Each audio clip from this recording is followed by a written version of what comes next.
AC Milan harus mengevaluasi skuadnya usai dikalahkan Barcelona pada pramusim. Bahkan 3 pemain yang tampil buruk berikut layak dilepas manajemen Rossoneri.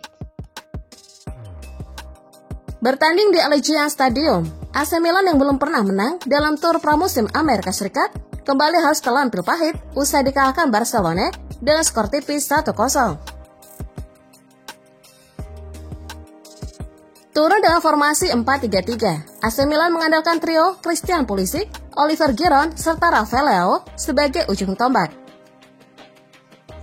Akan tetapi, dari serang ketiga pemain tersebut belum mampu membongkar pertahanan rapat Barcelona yang dikawal duet Eric Garcia dan Jules Koundé.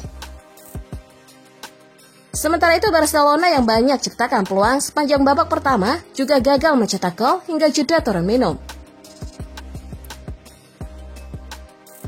Pada babak kedua, Blaugrana yang membombardir pertahanan AC Milan akhirnya mampu membuka skor melalui tembakan keras Ansu Fati menit ke-55. Di sisa pertandingan, AC Milan yang tertinggal langsung menaikkan tensi permainan dan coba mencari gol penyama kedudukan. Namun hingga peluit panjang berbunyi, skor 1-0 buat keunggulan Barcelona tetap bertahan dan membuat AC Milan kembali telan kekalahan ketiga di pramusim kali ini. Sebelumnya Rossoneri juga kalah saat menghadapi Real Madrid serta tumbang lewat adu penalti ketika menghadapi Juventus pekan lalu. Dalam 90 menit pertandingan melawan Barcelona pagi ini, ada sejumlah pemain AC Milan yang tampil buruk dan jadi biang keladi kekalahan. Nama pertama adalah Alessandro Florenzi. Pemain berusia 32 tahun ini dianggap lamban dalam membantu pertahanan AC Milan. Selain itu Alessandro Florenzi yang berposisi sebagai wingback juga kerap kalah cepat ketika AC Milan membantu serangan dari sisi sayap.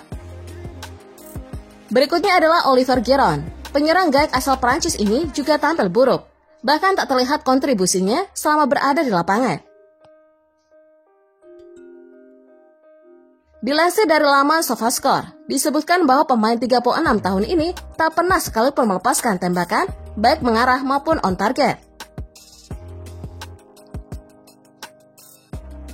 Terakhir adalah Simon Kjær. Bek asal Denmark yang sejatinya sudah kehilangan menit bermain musim lalu tersebut juga tampil buruk dalam mengawal pertahanan Rossoneri.